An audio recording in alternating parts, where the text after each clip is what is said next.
সুস্থ হবে বলে আমরা মনে করি না। অনেকে আমাদের বিরুদ্ধে বলতে চায় জামাত নির্বাচন চায় না, তাদেরকে আমরা দায়িত্বহীন ভাষায় বলে দিতে চাই জামাত ইসলামী সর্বপ্রথম নির্বাচনের কথা বলেছিল, ঘোষণা করেছিল, তার দাবি ছিল যে আমরা সংস্কার ছাড়া নির্বাচন জাতির নির্বাচন মেনে নেবে না। এরপরে যে বিষয়টা আমি আপনাদের সঙ্গে বলতে চাই সেটা হলো ব্রিটিশ সরকার 15 বছরে আইনানুগ তৈরি করেছে, অগণিত মানুষকে হত্যা করেছে। বাংলাদেশ জামাত ইসলামের 11 জন নেতাকে আহ্বানকে জুডিশিয়াল কিলিং এর মাধ্যমে কাউকে কারাগারে কাউকে হসপিটালে হত্যা করা হয়েছে এবং জুলাই অভ্যুত্থানের মধ্যে 1400 জন তরুণ তাজা প্রাণ হারানো হয়েছে, 30,000 আহত করা হয়েছে।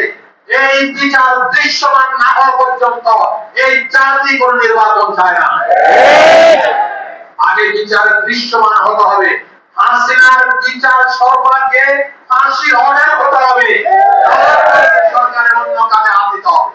সুতরাং আমরা আহ্বান জানাচ্ছি, দাবি জানাচ্ছি সরকারের কাছে দৃশ্যমান বিচারকে দ্রুত করার জন্য, এগিয়ে নেওয়ার জন্য যা যা করা দরকার সমস্ত কিছু আপনারা করবেন।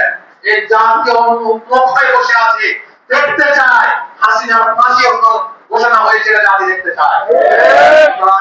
আমি আপনার কাছে আহ্বান জানাচ্ছি, সবকিছু মিলেই আমরা ফেব্রুয়ারি নির্বাচনের পক্ষে, এই পথ আমরাই ঘোষণা করেছি 10 এপ্রিল।